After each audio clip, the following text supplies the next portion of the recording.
Hey, Steven, I did 1 billion views while you were still in diapers. And no matter how much you train, I'll still eat you for lunch. Your pal, Chuck.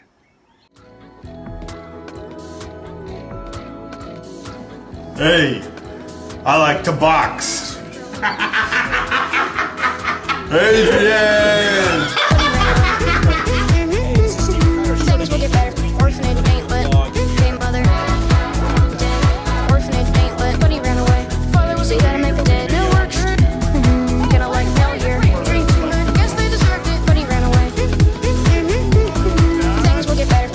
Which brings me to this week's hot topic.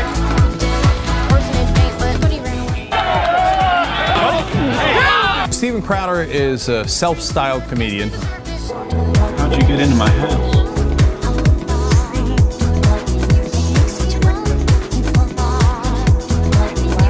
Time to listen up, you silly liberal fruitcake. Think about these things.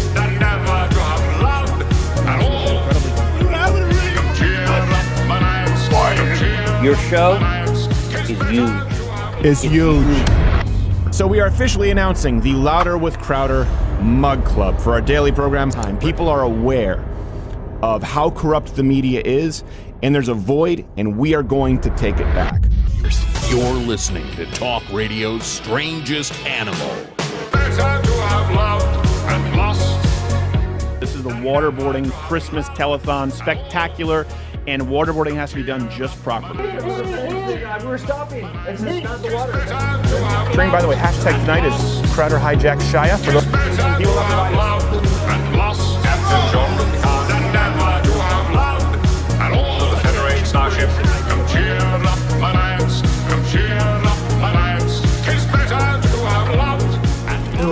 YouTube CEO Susan Wojcicki.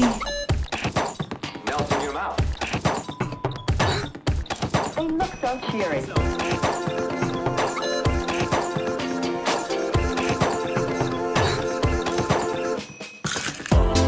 You're an M&M. There's no point in wondering where your pockets are. Tasting smooth, creamy milk. Chocolate center. You're an M&M. It's alright. There's no sense in wondering where your pockets are. Milk chocolate melts in your mouth. Don't worry, they say hi. Solid milk chocolate. M&M's. I love being on TV when you're an M&M. And most importantly, the funny is on our side. We've been watching this.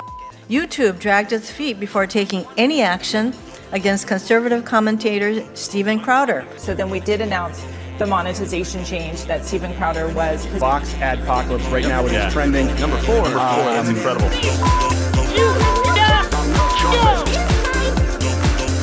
Life-size cat chocolate center.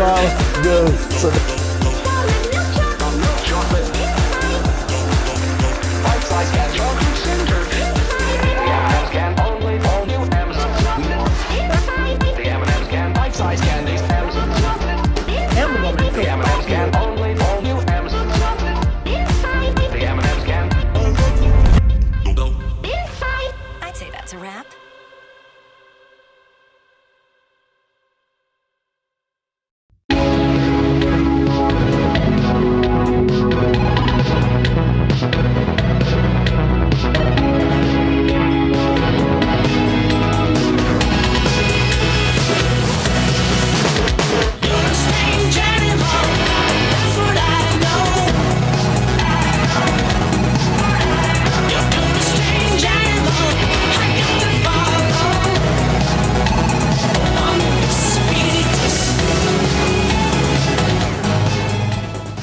That's called the Justin Bieber with a heart murmur. Hey, Oh, no. hey, girl, what? Baby, baby, baby. Throwback. Leave right off the bat. Wow. I just had a physical yesterday where they were testing for a heart murmur. Oh. And they don't answer when you do a physical. Whoa. They just say, hey, well, you were testing. I go, well, do I have it? I don't know. We're going to have to wait for the results. I'm like, you just listened to it. Yeah. You know. I'm not sure. But they didn't hear it. Did you record it with the stethoscope? By the way, my half-Asian lawyer, Bill Richmond, is here. Hey. Quarter Black Garrett is here. What's up? Audio Wade is here. Gerald A. is here. What's the wine of the day? We have Mount Veeder Cabernet Sauvignon. Mount Veeder? Vidal. Vidal? Veeder. That's not a word. It's not a word. It's not a real thing. You're making things up. I don't know why you are still around. Is Too Cute Mad? No, she's not. Okay. Listen, guys, we really appreciate this. It's the 1 billion view special. Yes. Billion plays. I want to give a round of applause for all of you guys. Everyone out here. Yes. Not Gerald. And not Gerald. I do want to ask you. We'll be showing some videos. I think some tweets going into the break from you guys. But I want to know what's been your favorite moment with the show in the last billion plays, or how are you introduced to the show? I would like to know. We have some guests coming up. We're going to have Donald Trump Jr., Ted Cruz, Alex Jones, James O'Keefe, Mark Ripto, Jocko, Gavin McInnes, John O'Hurley, Chael Sonnen, Dan Crenshaw, Jim Norton, Anthony Cumia, Andrew Clavin, Rand Paul, and Mahmoud Al-Mahmoud, Director of Public Relations for ISIS. So they'll all be calling in. Still has a job. Still does have a job. But he's very good at it. Yeah. He's working hard. He's harder than ever. Showing us the softer side of ISIS. I hear the resume's out, though. And I know that, by the way, some of you will think this is lazy. We're like, what's it? We've used the term clip show in the past. That being said, we're going to have some clips here from our favorite moments, a few montages, and also kind of give you a little bit of some inside baseball. Oh, I didn't mention promo code. Ooh, that's right. There's a promo code now. If you enter in Crowder Billion, I think for the next, I know at least for the next 48 hours, it might be a few days, you get $20 off if you join Mug Club. It's a Mug Club, fantastic which was never meant to be. Let me say something first really quickly. Quarter Black Garrett and Audio Wade were the ones who said we should do this show. I kind of floated the idea. I didn't really want to do the billion view show. We did the 1 million subscribers, and I said that's enough of a benchmark. Maybe if we did hit 10 million subscribers at some point. I never want to be the guy who rests on the laurels of how many people tune in or how popular something is. Well, because we've seen people do that, and then they crumble because all of their identity is based on this sort of perceived success. And I just want to put my head down and get to work. But you mentioned that it was more important not for us. Yeah, but it's for the fans. It's for the fans. It's for me. I'm a fan. You know, I want to see all the old stuff and remember. Oh yeah, we've come a long way. And we abuse you both physically and mentally all the time. Yeah, and you're still a fan. But within the bounds of the law. Yes, within the bounds. That's the key. You go right up to the line. It's Chinese law. I don't think they're bound by the Geneva Convention. So we do what we want. Yeah, bamboo wood chips up the thumbnails. And I do. So I am really grateful. I do want to let you guys know. I really am so grateful that you've been here for a billion plays, that you've made this what it is. You saw from that montage, started back in 2006 on YouTube, and then really doing regular uploads 2009 that were more political. I really never anticipated it to get. I shouldn't say didn't anticipate it, but I had no idea that this show would become exactly what it is. I know. I feel like I'm being that guy. Oh, I'm so grateful. But I'm like Taylor Swift. Oh my God! I won my 45th Grammy. What? I never knew that was gonna happen. No. And I should say, by the way, this is a billion. What you guys will see publicly. We've actually crossed a billion a long time ago, but we had to remove a bunch of videos because of the Vox Adpocalypse fascist pricks. Somewhere around 1 trillion, I think now. Well, actually, if you add up. Those who are not Mug Club members, loudestcrowder.com/mugclub. If you add up, because we do a daily show there, so 4 times the content that you get here on YouTube, and then you add up the website and Crowder Bits, it's actually closer to 2 billion. But this is just this channel, 1 billion. After all the videos had to be removed, and still making no money on those billions right now. Right now it's plus or minus zero. Okay, just making sure. Just at or above. It's a great business model, by the way. To be clear, there's some volatility in the market. So due to certain components, we don't try and pick monetization stocks. We play the long ball, and I assume that every 10 years we zero our money. That's not a good strategy. I feel pretty good about it. You might need a money manager. But the good thing is, my finances are unaffected by Corona. Oh, well, there you go. There's some stability there. Invest in silver. Trade-off. Mug Club. But in kind of talking, let me kind of give you a little bit of a brief for people who don't know. I started off as a stand-up comedian and actor, and really my first foray into doing more political videos was 2009. I did work with PJ TV, and then I was with Fox News for 4.5 years. And they didn't really, and God bless them, the person who's the president at Fox News now, Suzanne Scott, I have nothing but good things to say about her. She actually, back then, she was a VP, would go in and advocate for me. Oh, nice. Because all I knew when I was at Fox was that Roger Ailes hated me. He thought I was horribly unfunny. Every time you rejected him. Yeah. But then I found out that he hated Norm Macdonald, so I took it as like a badge of honor. By proxy. Good company. No, he hated me for valid reasons. He hated Norm Macdonald because he was crazy. And Norm Macdonald didn't pass the twirl test. It wasn't the best. That's a tough one. He has a good angle. He's always shot from the right. And Suzanne Scott was the one who went in and advocated for me. With Fox News, they didn't know what they wanted to do with me. They just knew they didn't want anyone else to have me. And so I wasn't super happy there. Like, I was being paid, and I'm very grateful for it. I was appearing a few times a week and writing articles. But I always wanted to be doing something like this. And so after that, this show that you're watching right now really just started off as a terrestrial radio show out of Detroit. And I went with them because I said, let me own 100% of the rights. I didn't make a dime on terrestrial radio for a long time. It got syndicated out to a bunch of markets. And then we started learning how to operate a TriCaster and broadcasting from the den.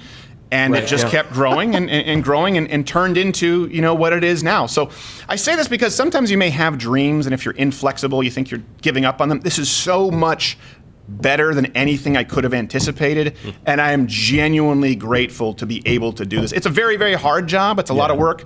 But I do feel blessed to be able to do this for you guys, and that you have rewarded us with 1 billion plays. And because think about it, 1 billion plays is worth nothing if not for the people watching it. Right? Yeah, absolutely. Like you 1 billion. Just scroll over it like on Facebook, and it counts as a play. That's right. So that's the amount of people with coronavirus. That's not soon true. enough. Almost not there. true. You know what I'm talking about? Not You true. and your secret bioweapons facilities. But we have toilet paper, so apparently we're going to be all safe. Yes, we'll have barter money.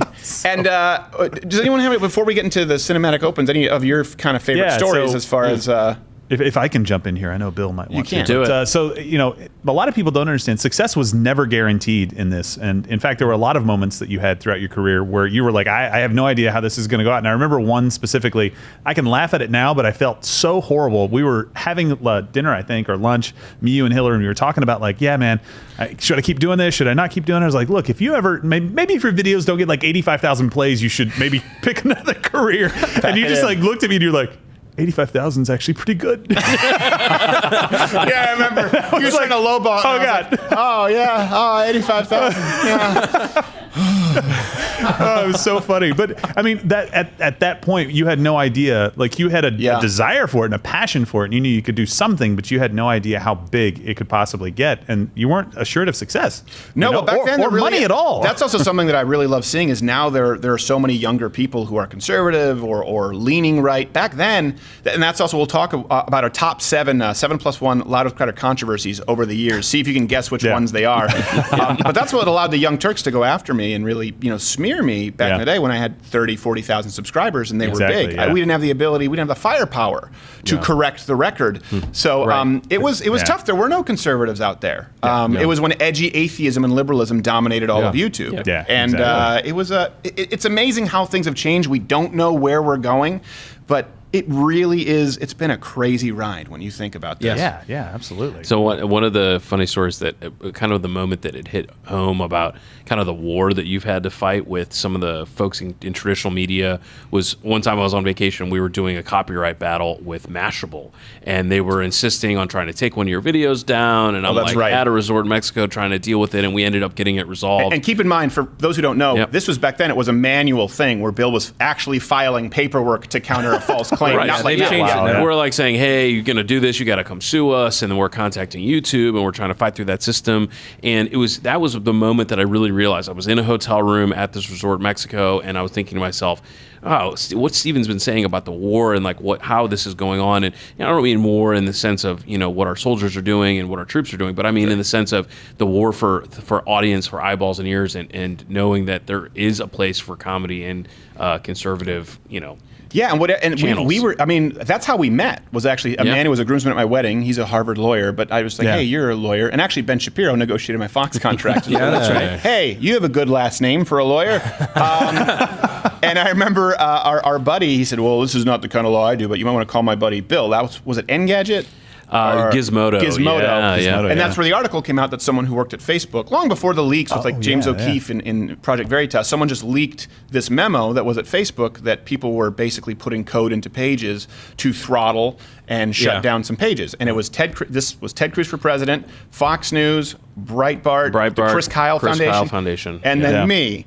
And you're like, what? And it was like, one of these, expect a Muppet to sing one of these things is not like the other. And, and I was like, hey, I don't want to overblow this, but I sent it to Bill. And I remember I was at a hotel at that point. Yeah. And you just called back. You're like, yeah, this is not not good. I'm reading this. It's not a conspiracy. It's right there. And I remember looking at the other ones, and I'm like, I know all these other ones, but who is this guy? I was like, at the time. That's what was so weird because we were targeted when we were so much smaller. Yeah.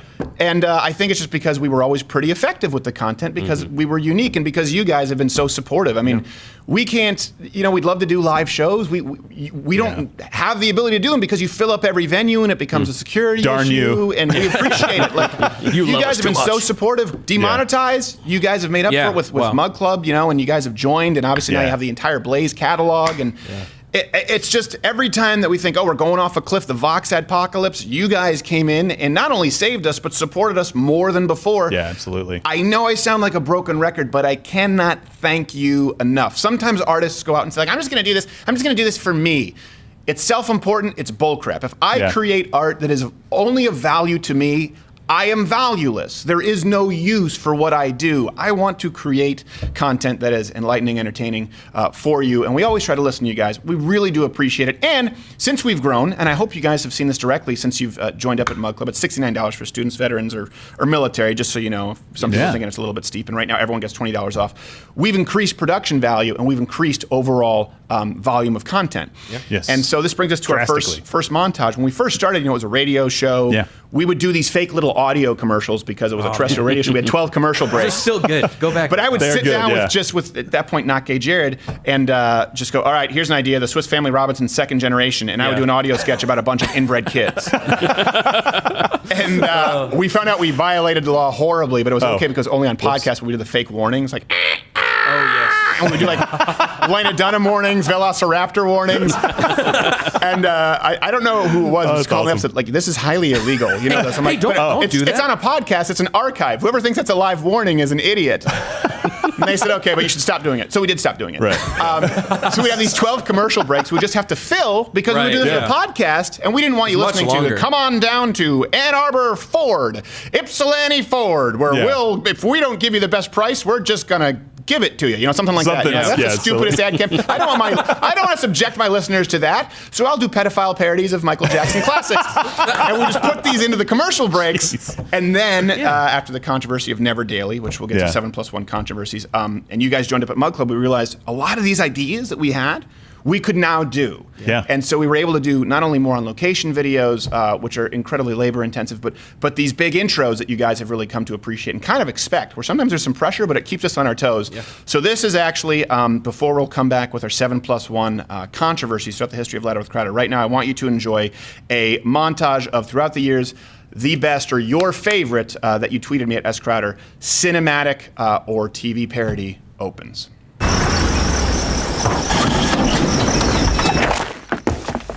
Who's the head honcho around here? I am. Who are you? Well, sir, my name is StevenCrowder, and these here are the Mug Club Z's from Louder with Crowder, late night comedy of salvation to salve the soul. And we hear you might have a platform for us to upload our videos to. Well, that all depends. You boys do conservative videos? I have a show in constant sorrow. It's seen trouble all its day. Here is the Bob Ross estate. He's using every illegal tactic in the book. Hágale pues, hijo de putas.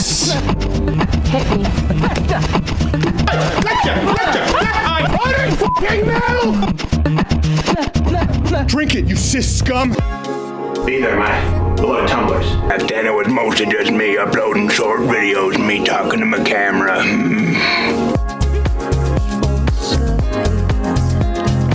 Well, back then the Young Turks used to make quite a bit of sport of me. They teased me quite a bit.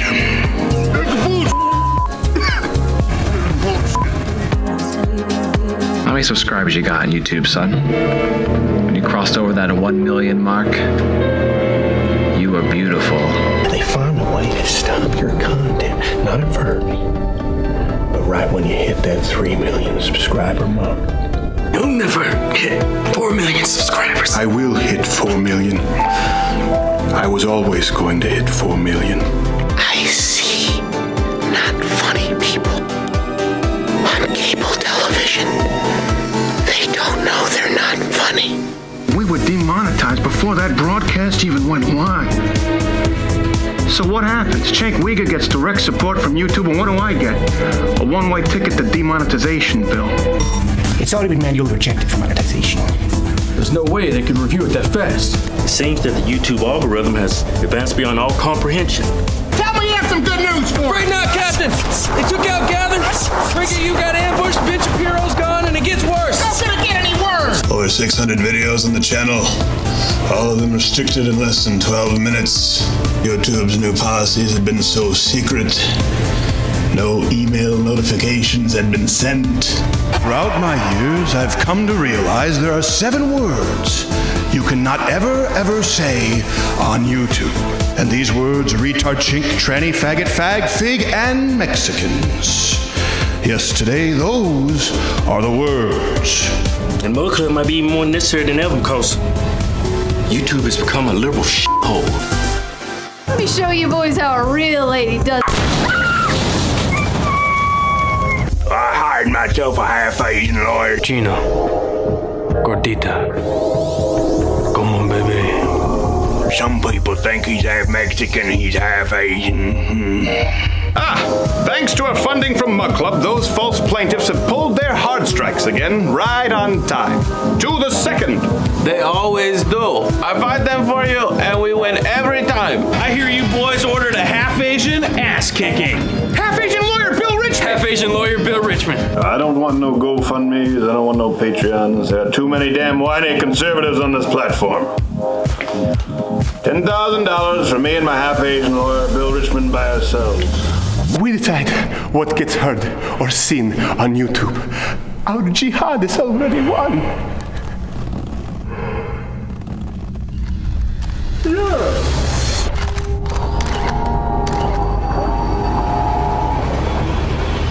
Against all odds, media titans themselves, the Louder with Crowder channel has somehow managed to stay afloat.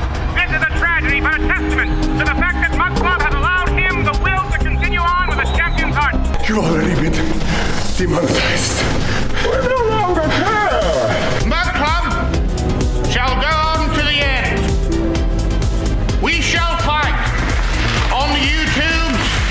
We shall fight on the Twitters and the Instagrams. We shall fight with unwavering confidence and growing strength, even in the face of demonetization. And demonetized.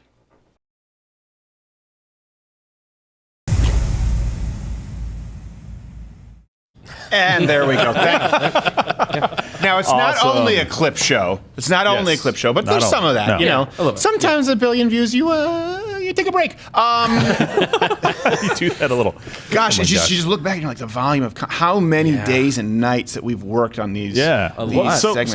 what's your favorite of the montages? The intros that you. I'm sorry, montage. The intros that we've done. My favorite of the montages. Yeah, favorite of the montages. Gosh, you Don't know, get there it's tough to pick my favorite. Probably it still goes back to Jaws, the first Jaws, because that was the first one we ever did. Yeah. And I said, you know what, I think I can work on this impression. And the green screening, the lighting was really good. We matched. I'm a big fan of matching tenor and tone. That was up there. Raging Bull and the recent Saving Private Ryan was technically kind of a marvel. Yeah. So it was very, very nice. I like it when Maddie dies in them. Any of those. Wow. When she blows up, gets shot in the head. Got your work cut out for you there. I'm just kidding. Too cute, Maddie. I'm just kidding. Those are pretty. And how many times did I ask you to put on an outfit where you said no? For You know what's funny is I tell people all the time, they're like, "Oh wow, I can't believe you did that on the show. Aren't you? Yeah. Don't you have another job? And I said, yeah, for now. But no, I said, it is funny. Like the other things that are asked of me, and I'm just like, nope, not going to do that. I think we're at like 27 times you've asked me to wear a dress, and I've said no. Yeah, and I think that wasn't even for the show. Player, man. Yeah, no, that was just in general. That was just like come to meetings. A two-way mirror at TJ Maxx. Yeah, I think that's why I ended up in a dress so many times, is because he said no, and I. Well, you ended up in a dress because you made such a big deal out of it. You did it, and you're like, I hate this. I hate this freaking dress. Guess what you're doing next week? Yeah. We just filmed another those. one. You know that, Gerald? We just filmed you bitching about wearing a dress. Oh, you never actually put it in the show? No, we never. As a matter of fact, we never actually requested. Anytime you see Gerald in a dress, it's just our security cameras that we keep running. And then we add him in like a Tupac hologram later on. But this brings us so much work. Speaking of strolls down memory lane, I think this is time to actually go through the top 7+1 controversies that have happened here on Louder with Crowder. So let's go to it. 7+1. You forgot Stefan in the chamber! All right, and let me know before you can pause it. If it's an archive, let me know which ones come to mind for you. I guess I'll kind of starting in chronological. Number 7 would be the union incident in Lansing. This was before this show existed, but I was on Fox News, and I went down, and it was a right to work rally. Yeah. And we were in a tent. There was this tent. It was AFP, and I was just there because there's somewhat safety in numbers. Yeah. And the guy there was this guy. You could smell whiskey on his breath. Told everyone that I was the DeVos's grandson. Like I'm related to the DeVos family, Betsy DeVos, because these leftists in Michigan, they hate the DeVos family despite the fact that they employ half the state, well above a living wage. How darn you employ me? So he was trying to get everyone against me for a while. Like he's the DeVos's grandson. Get him. And then they started kicking down the tent where the right to work protesters were, cutting in with box cutters. And this guy tripped over a tent peg, and I got just sucker punched. You guys have probably seen this. People often send it like on Twitter, like it bothers me. Like, I remember I was punched. You do realize I uploaded that? That's the only footage that you guys have is our upload. And the reason that was a controversy, though, is because the guy fell, got up, punched me, and then I just sort of walked away. And then the rumor started, and it was the Young Turks, I believe, who started it, that I had shoved him first. Right. Because, when you shove a guy, he falls this way into you. Exactly. And the prosecuting, the prosecuting attorney, I guess, in Lansing, never took, there was a deposition. I didn't know about it. I was never there. He met with the head of the unions in Michigan, did it without me, and said, it was pretty clear from the Young Turks footage, they didn't have footage, it was their commentary. It's pretty clear from the Young Turks footage that Steven started it, so I let the guy go. Oh my God. Is that common for like a deposition like that, for me to not know, not be there, and my evidence to not even be accepted? It's not common that you would have been there for it to happen. It is uncommon that they didn't come and ask you for it. It's clear that they were looking for an answer. They found one thing to support it, and they were just moving on. And so this became a big thing. I remember it was a huge thing. And the most frustrating part for me, just as your friend, because at that point, I don't think I was very involved with the show. I'd call in every once in a while. It was just like, I know Steven could have kicked that guy's ass without even thinking about it. But you were in a mob of people. Well, the thing is, you hear, if you watch it, and I think I have the B-roll, and you can't hear right now, there's a guy saying, I have a gun. I'll kill a motherfucker with a gun. Yeah. That's a guy saying it. That's a union guy. And I might be able to, maybe I can find some of this footage, but several of them followed me back to my car. Yeah, I remember that. And you're like, look, if you're just going to have to walk in front of me. Yeah, that's right. I said, just walk in front of me. Yeah. And I think that was the guy who said, I'll kill a motherfucker with a gun. Yeah. So this just was before Antifa, before Black Lives Matter. Yeah. I was the original, it's like a prequel. The knockout game, only I didn't go down. And then I ran scared because they said they were going to kill a motherfucker with a gun. Yeah. Referring to me, I believe. Yeah, maybe. I was the motherfucker in question. Yes. So that's number 7. That was the first time I ever had become sort of a national story to that degree. Yeah, and that's number 6. Do you remember this one there, Corda Black Garrett? Yeah. Wendy Davis at the Women's March. So you guys remember this? It was at the Women's March. Pretty great. Yeah. That was before we became pals? No. This is. I felt like it was a moment where you guys should have been pals. Right. Yeah. Well, we were kindred spirits. We got an interview with Wendy Davis at the Women's March, which is awesome. The reason why, you know why? We just had a producer go up and say, hey, will you give an interview? I'm busy. She's trans. Yes, sure, absolutely. And Wendy Davis came out. And the reason I picked this, do you remember? Because Wendy Davis, Texas, they were grooming her for a national run. Oh, yeah. Right. Absolutely. With her tennis shoes and the whole deal. Yeah, she was going to be the next sort of like Elizabeth Warren or Debbie Wasserman Schultz. Who failed miserably in an election. Right. But I think a big reason for it, so if you watch this, you can see this right now. It says at the Women's March, only got an interview because I claim to be transgender. And that's why we started using Stephanie undercover, because we realized I can do anything, and no one will say a word. You get a pass. I can piss hot at a Planned Parenthood for pregnancy, and they're just like, well, congratulations. And that actually happened. You can go back and watch that video. By the way, if a man tests positive for a pregnancy, as I did at Planned Parenthood, means you have testicular cancer. Yeah. Yes. But they didn't say that at Planned Parenthood. Like, well, I don't know. Are you going to do It's a boy. gender reveal? But with Wendy Davis, there's a moment right here. Here, we'll play this right now where you can see it. If you see, my hat blows off in the wind, and my wig shifts. And I thought, this jig is up, this is done. No. And then she's just like, I said, oh my God, I'm so embarrassed. And she's like, that's okay, it happens to the best of us. I'm like, it does? I put it back on, and then so funny. She never won any sort of elected office again after that. Because I think that if she were to run for president or even some national office, like, yeah, okay, well, we do see your record. We do see this pamphlet on the issues. Is this not you with a fake tranny at the Women's March with his wig and cap flying off, discussing economics? I quote, economics, Miss Davis. And there were all these articles about it and how it was misleading. And that was one where it's like, yes, it was. On purpose. We'll own that one. That is the purpose of undercover. No question. Oh, that's awesome though, because you can put her in a corner. She can't do anything against you. Like the whole wig could have come off. You could have started talking like a man again, and she'd just been like, I can't not believe you. I have to believe you. If she questioned it, she would have been done. Oh yeah, there's just they give you all kinds of cover if you just claim it. Because they say, well, you know what, you're a marginalized group. Okay, I guess that's fine. I can just go out and commit felonies. There you go. And they're cute. Whatever. We don't have these numbers. Is this number 5? Yeah, that's right. This is number 5. This was, and you were I was working with you at this point. This was Undercover Antifa. Yeah. And this was one where it actually led to the arrests of people. It did. Which is funny because the media coverage said no arrests were made. Right. Not only were arrests made, they were made based on the weapon that was handed to my producer on camera earlier that day. We went down. There was a Ben Shapiro show in Utah for people who don't remember. And you didn't go with us, right? No, it was before my time. It was had you worked intermittently with us? Maybe? Yeah. That's right. I came and worked in before. And then you came back. Came back later. And I know my dad went down with me because most people didn't want to go into this quagmire. And obviously Not Gay Jared was with me, and we went down, and they handed Not Gay Jared. We thought it would be funny. It was a goof. It really was. And then they hand him an ice pick. He's like, this is not a goof. A taser and a knife. I'm like, just hold on. I'm going to go get my sawed-off shotgun. He's like, Yeah. And Jared has it was a really jerry-rigged earpiece. It was an iPhone with like a headphone thing. So all I hear is him going like, they're giving me knives. I'm in the car with my dad. What? They're giving me knives. I'm like, what? I'm sure if they heard his earpiece, they would just hear, did you just say they're giving you knives? Oh my God. And then he goes, oh, they're going to get a sawed-off shotgun. They're going to get a sawed-off shotgun and a K-bar. Did you just say K-bar? I'm like, yeah, okay, he goes, you want me to stay? And we go, you have to get out of there, Jared, you have to get out of there. And then we hear, I don't know, okay, hold on. Hey guys, I gotta take a shit. And he just left. But just for us in the car. Which was not unusual for him. No, not at all. And so then after that, we're thinking, I texted Ben Shapiro, well, thank you. And they were trying to stab me with a K-bar. I'm like, you're welcome. Just saved your life. No, I did. Yeah. I did tell him, I said right away, hey, be careful. He came in the back way. And then we were dealing with the local police right there. So the local police said, what do you have? Do you have this footage? We said, yeah, we had brought in our laptops. Yeah. There was local news there.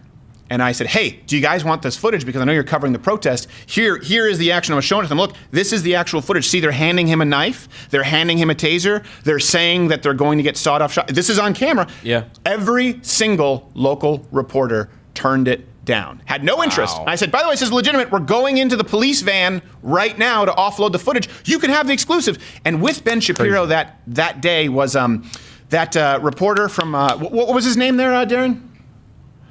Do we know the name of that report from 60 Minutes? The guy had a panic attack live on air. Does someone remember the name of this guy? That guy. All right, someone will bring it up and give it to me afterwards. Anyways, national news. And he was looking at it, and we said, look, they're handing us a knife right here. They looked in a taser. And he goes like, oh, okay. And then afterward, we saw them all go out and say, a largely peaceful protest. Exactly. Right. That night, the girl who handed us the taser, and we gave it back to her, tased somebody with that weapon and was arrested. My God. And then we sent on the, because we got into their cryptic messaging app, we sent them us going like this, giving them the middle finger. And I swear to you, the girl who was arrested for using that taser was going, you better give my knife back, asshole. Are you serious? I'm in jail. When I get out of this cell, I want better that have my weapon. knife waiting for me, or I'm going to my sue. We Give said, me my evidence back. Good luck. Yeah. That's when Antifa was basically, peaceful. Everybody thought they were peaceful. Everybody thought they were. You guys At that turned point, into it like was early undercover on. journalists there. Yes. And it wasn't just that he was going back to get a shotgun. It was, I have a fallback position. Right. If things go down, we can fall back to my car. I have multiple guns there. Right. We're like, what? It was This like peaceful protest? It was like, was it in Patriot where you're running back and then the people, or in Robin Hood where then they come up from like the dirt trap. It's Exactly. like, surprise! Yeah. Only it's Gotcha. people in bandanas who are gender non-binary. And the guy who turned the story down is, let's see, Dan Harris. Dan Harris. Yeah, the little- What an asshole, right? Yeah, the 10% happier guy. Yeah. Talks about there you go. meditation and all that stuff. And then that girl was arrested, and I was just. This was something to me. I learned, and the reason I picked these initially, the union issue, and this, I learned really quickly that the media doesn't care about truth. No. They really, really don't. Yeah. Listen, you can argue. Okay, some people on the far right are aggressive, and then some people on the far left and they're fringe. But they weren't arguing that. Like I said, they were arguing Antifa as a peaceful organization, like Vox. And they're anti-fascist. That's all it is. Yeah. It's a crime. It's a serious crime. Serious crimes were committed. People were arrested, and it was not a peep. So thank you guys so much because we got tens of millions of plays on that, and it was covered. That never would have happened if not for Mug Club, because we would have never been able to afford going out there and bringing a crew, and certainly would have never been able to afford uploading this and having the staff to do it. Like, that's something that I think changed the view of Antifa. And we didn't go out and sort of champion our own cause saying, hey, we're the ones who exposed Antifa, but it really was the first undercover sting that showcased them to be not only as violent as they were, but the top story was the fact that the media wanted it to not be a story. Exactly. They don't want anything. This next one is very much, this is 3? Four. It's when Bob Ross. This is the Bob Ross estate. Oh, man. Yeah. This is when we tested the retainer. Yes, you did. Bill Richmond. You did. Now, Audio, you were new here, but when did you start watching the show? I started, so I think the first thing I ever saw was the undercover Muslim bakery. Oh yeah, that was right. That was just me with an iPhone. Yeah, it was. So I remember watching that and talking about the sting. Like it was sort of like an undercover thing, but it was also funny. It was so, and talking about what we were talking about earlier, it was so different from anything else that I was seeing, because it was obviously like a right-wing video, but it was entertaining and felt like news, but it also was. We weren't looking for a lawsuit. Right. We were looking to entertain people. Like, hey, look at this. Like I was very clear. I was like, hey, I don't think Muslims should have to bake a penis cake. Right. But you do. Yeah. That was the point of the video. And I used to have. And this is what I appreciate that, because I used to have all these conservatives, and I think they approach you now with like, hey, you know what? You have a case here. You should sue. I'm like, first off, I'm not looking to sue. I'm looking to create content. Now, in the case of our show, let's say we're throttled, we're unfairly treated. Different. That's where if you look at the options of being litigious, but we can't just go out looking for controversy and suing. We always seek to create content. And that was the Muslim and the bakery hypocrisy was so funny. Yeah. It was especially at that point pointing out that little culture. It was all about that bakery. Yeah. It was a perfect time to drop that. I remember just the balls. The Muslims were very friendly in saying no. Yeah, right. Yeah, can you bake a cake? Yeah. I'm like, and two men, and then they're holding hands? No. No. So did you see the Bob Ross, the original one? When we did it? I don't think I did. Okay. This is the greatest. It's the greatest video ever. Well, this is a good example of we were doing a 3-hour show. So this was back when it was a radio show, and it was bizarre. The first Bob Ross sketch. You can just see some B-roll here a little bit, and then you can go and watch these clips, and I'll actually toss to the final clip. So it was just an idea. This was in the middle of a 3-hour show. We didn't upload it as a clip, I don't think, for a while. Yeah. It was just, hey, let's do a Bob Ross. It might have been after Charlie Hebdo. I'm not sure. I I might have just wanted to piss some people off. It had been a while. It had been a while. And so I figured I was due for I'm like, oh, that head is fatwa-less. I was about to say, did your fatwa expire and you wanted to re-up or what? And so we just did that. We threw it into the 3-hour show where I was painting Bob Ross as Muhammad. And we thought that was it. Well, that was not it. That was definitely not it. That blew up, became very big. And then we did it a second time. Oh, no, that first time, I remember Nick DiPaolo was on that show. God love him. Nick DiPaolo, one of the funniest people on earth, okay? Yeah. Oh, yeah. But we had a thumbnail, and it's a picture of me, Nick DiPaolo, and the Muhammad painting. Yeah. And I just got a phone call. Sorry, the censor button today, but I get a phone call, ring, I'm like, Nick DiPaolo. I remember I was driving in downtown Grand Rapids. I was going to a coffee place. What was the coffee place? I can't remember what it was. Madcap. And then I got another call from Nick DiPaolo. I'm like, that's what 2 calls. Maybe it's an emergency. I pick it up. Hello? Oh, yeah, do you mind? I said, what? Because, I think like you're talented, you got balls, but you have me next. Are you kidding me? You have my picture right up there next to a painting of Muhammad? What are you crazy? He's like, you gotta change it. You gotta change it now. Get me off. I'm like, well, you're no stranger to controversy. Yeah, but there's some context. It's not just my face next to Muhammad. And I said, well, I can change it, but I'm not home. It's going to take me a couple hours. He's like, get home. So that was the first one. Nothing happened. Yeah, nothing on the legal side. And then there was BuzzFeed Boldly painting in period blood. It was a video, and this BuzzFeed was Boldly. featured on YouTube front page. Yeah. Oh. And I think we spoke with some people at YouTube, and I think they did something that was also religious. It was something with Christ. It was like piss Christ, and I don't remember exactly what it was. So we said, well, okay, now this is happening. And we brought back Bob Ross to paint Muhammad in menstruation. And this was just because they had featured it from BuzzFeed Boldly. And we said, let's add a different layer to this. And that was a problem. It's always the layering that gets us in trouble. The Muhammad layer. Then, not long after this, we receive a letter. We receive an actual letter, right? Mm-hmm. And you tell them what the letter was. It was from... so it was from the estate of Bob Ross, Right. who Great. owns the rights to his likeness and his materials and whatnot. And they were upset over the painting and the sketch and the content and every minute and second of it. And they were very interested in demanding that we take it down, and they listed out some legal arguments, which we responded to. One of them was also that, as you know, is a flagrant disregard for Islamic law and customs. Yes. Wow. Yep. So it was that. There was a couple, legal arguments about copyright and some other, use of likeness and a few other things. So we wrote back. We knew we were in the clear on that. Yeah, we knew we were good on that stuff. Yeah. I mean, we knew, there may have been some, social mores that we were crossing, but certainly no legal lines. But you knew that. You knew that when you signed up for this, right? Anyway, I was like, on the copyright front, we're fine, right? Yeah. No, he's like, you're fine, but you probably shouldn't paint Muhammad in period blood. I'm like, yeah, but it doesn't matter. That's not your domain. That's not the question for you, lawyer. I could find any lawyer to tell me no. I want you to show me yes. It's like the Jerry Maguire. Yeah, Yes. exactly. And so we responded, tore apart their arguments, show why there was just no way it was going to happen. So they wrote back again, and they said, just if you have any human decency, will you take it down? They gave up on the legal arguments. They gave up on the social more arguments. But they were still pretty jerky because they were telling us we didn't have any decency. Yes, And that is why. So, and this is one of the times where I said, hey, half Asian Bill. And I think now, if I were to ask, you would dress up as Bob Ross now, because you dressed up as Tattoo. Bob Ross is nothing. Oh, right. But at the time, it was the first request where I said, Bill, will you respond as Bob Ross? And he said, no. No, I don't. No, I think I will always be happy to be Bob Ross. What I'm painting as Bob Ross, that's a different thing. Yeah, so that... Right, yeah, that's exactly I think one of my favorite conversations with Bill I've had is he's looking at a script that I wrote, and he's going through it silently, and then... I'm not going to lick my lips.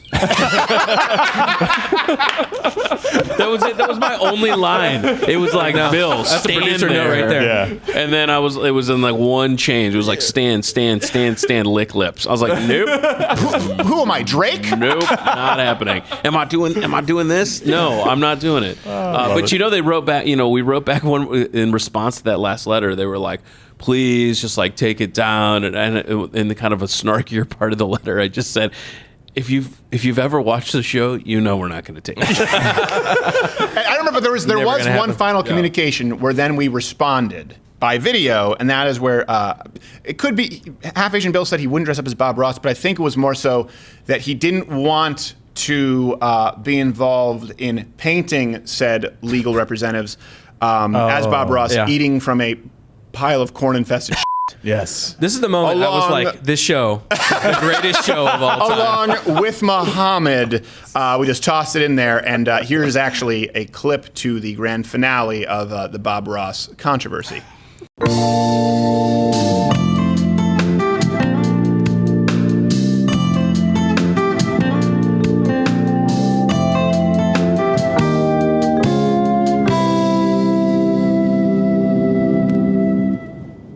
Welcome back to The Joy of Painting. I'm Bob Ross. Now, painting can be used as more than just something that's beautiful to look at. It can be used to express oneself. Sometimes it can be used to express frustration, tranquility, or sometimes gratitude, as we'll be doing today, expressing gratitude in response to some passionate fan mail we've received.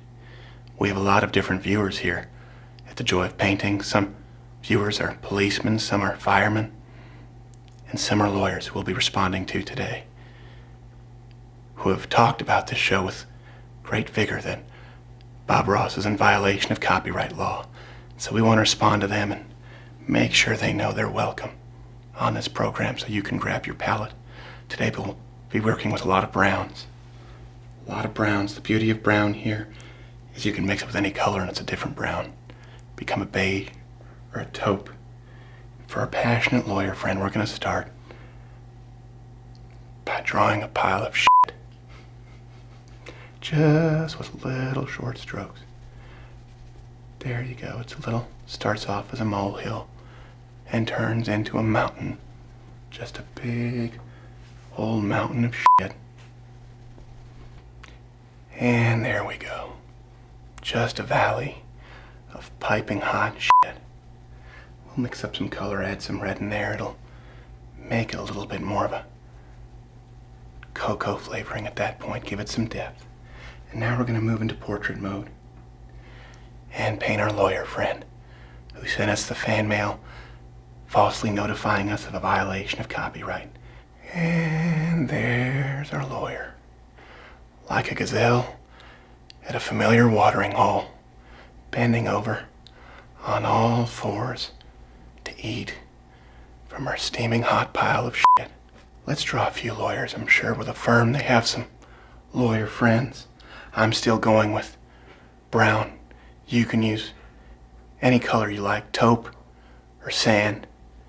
Depends on the diet. Here's another lawyer. And there you go, the lawyers who are sent out in droves on YouTube to flag as violations, eating from our firm but corn-infested pile of shit. Oh, there you go. Everyone's sharing. There's plenty of this pile of shit to go around for the entire firm. If you feel like there's not enough, you can wait your turn. There's plenty of room for you to eat at this big old mountain of shit. And there we go. Oh, that's lovely. And you know what? We're a big fan of traditions here at The Joy of Painting with Bob Ross, and they look like they could use a friend. So let's finish this up with a nice little portrait of Muhammad, joining them in eating from this big old pile of shit. There he is, Muhammad, holiest of prophets, peace be upon him, with the team of false trademark flagging lawyers, eating from a big pile of personally drawn shit. From me to you, I'm Bob Ross. Happy painting, and God bless you, my friend.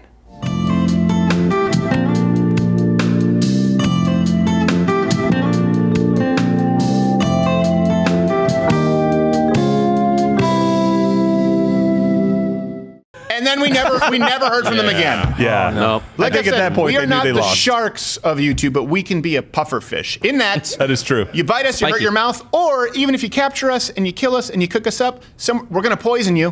One way or the other. Either way, Unsafe, really. it's all coming up, Crowder. Oh, nice. So number 3, and we can move. This one we don't really need to go through for that long. It was the ABC Disney Oscars Right. stream Yes. that was pulled. Yeah. Yeah. And the reason this was pretty significant was because we'd been dealing with false copyright stuff a lot. Yep. Yeah. And what happened was we would have all these claims. We've never lost any of those hard claims. They've changed the system now, but back when they used to actually have to file a claim and you would manually counterfile, not a single one have we ever lost, okay, to be clear. But then they realized, sure, there's a 2-week process, but then the video ultimately gets up.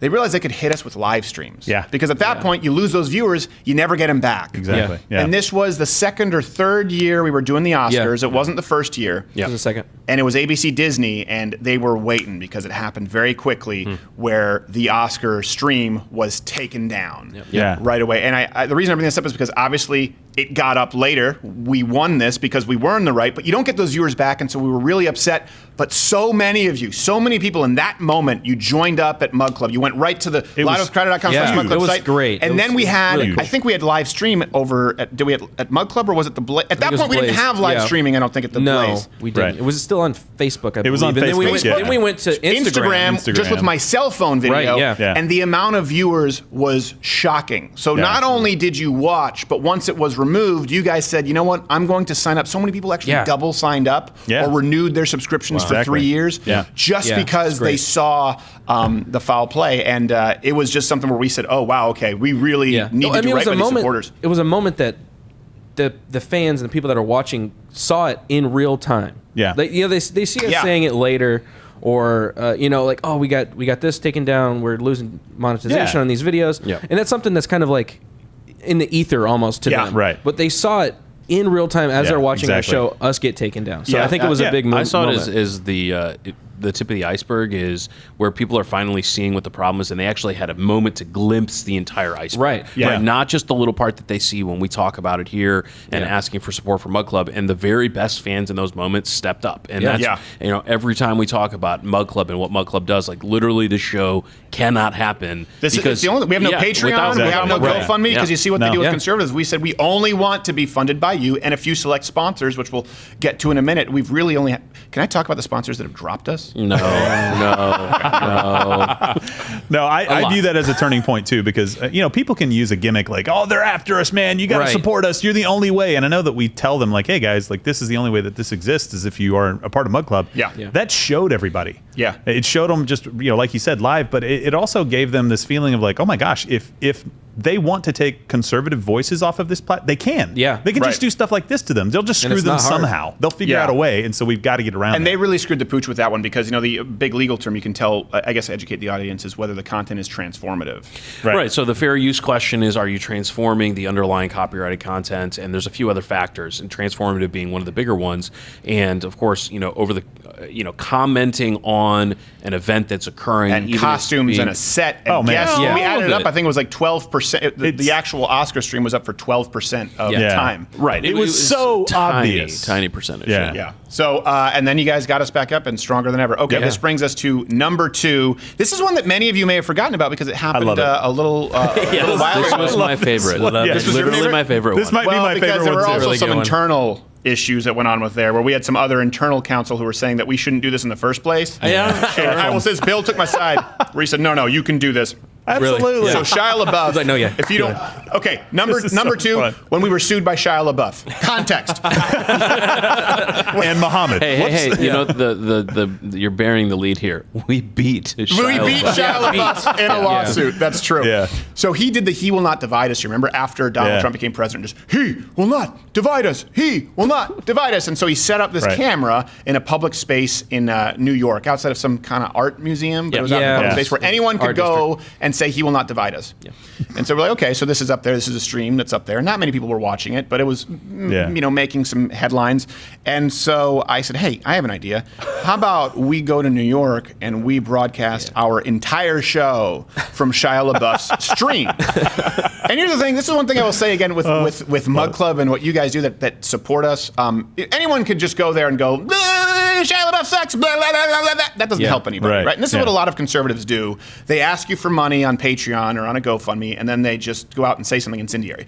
No, we said, how can we actually, it started with, we wanted to build the entire set, bring it out and set up. Right. And then I think legally we said that would actually be impeding traffic in a public space. Might be a fire. So this is why I love Half Asian Bill, because he said that's probably a no, but what if? And so what we did was we created these sort of almost like a snare drum soundboard. It's like a cigarette lady. Yes, exactly, like a cigarette lady. And a desk with a microphone and mugs, and we went there to Shia LaBeouf's live stream and broadcast our entire show. And also, God love him, Dean Cain was there to fill in host for Good Morning America. That's right. He stayed an extra day so that while we were doing the He Will Not Divide Us live stream, and now we started having fans flooding in, right? And security and officers going, what's going on here? We have Dean Cain walking like, hey, Dean Cain! And we have Dean Cain on Shia LaBeouf's He Will Not Divide Us live. And a side note from Dean Cain. So good.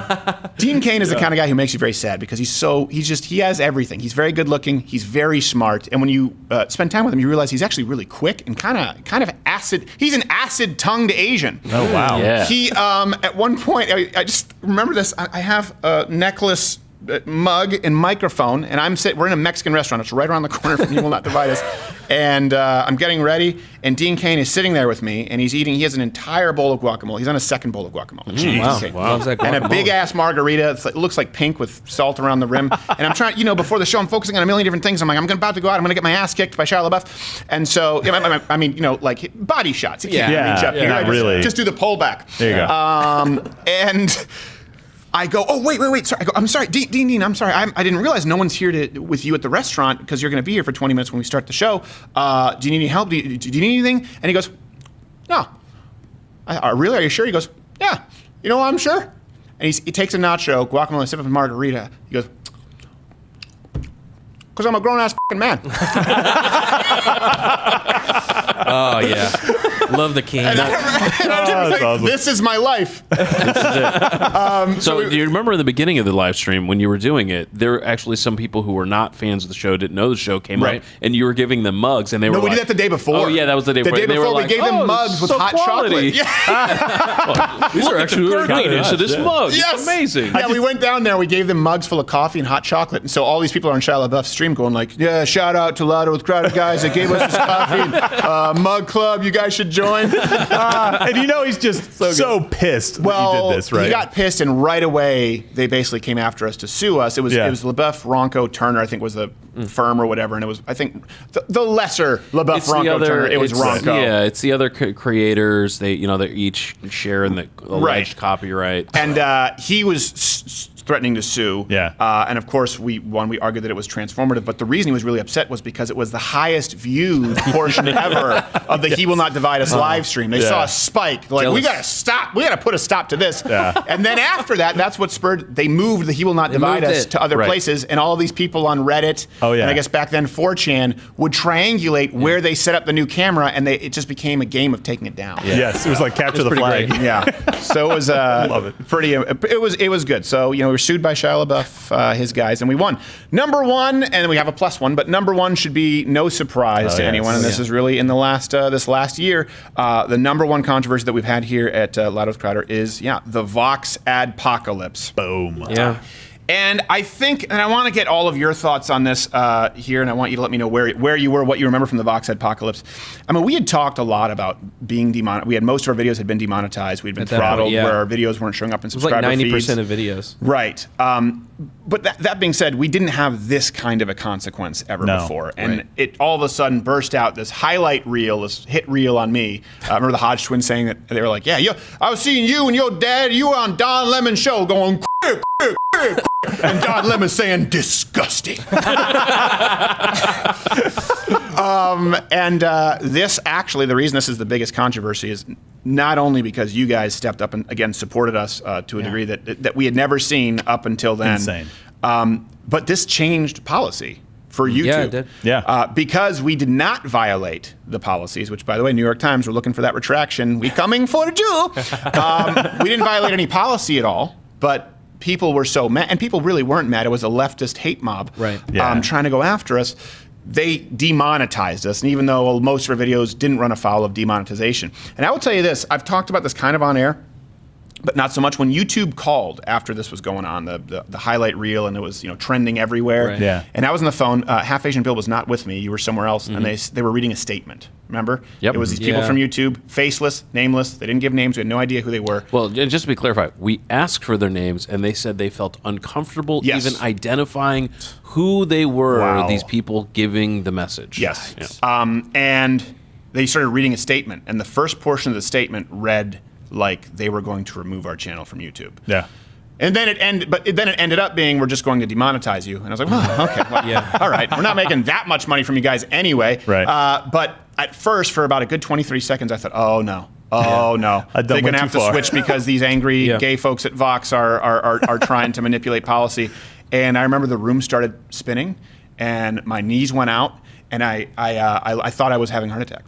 Really? I remember I thought I was having. It turns out it was like I don't even think it was a panic attack. I don't know what I've sort of had panic issues before in the past, but this was actually, I just felt like I couldn't breathe and the room was spinning. Yeah. And I fell back and I remember thinking just, oh my gosh, everyone who works for us, what are we going to do at this point? Because we hadn't really been super public about it. We hadn't fought back yet. Yeah. This is before we had done the apology video. So I was thinking if they just remove our channel, then it goes away in the dark. You know, we wanted this to be a firefight in public.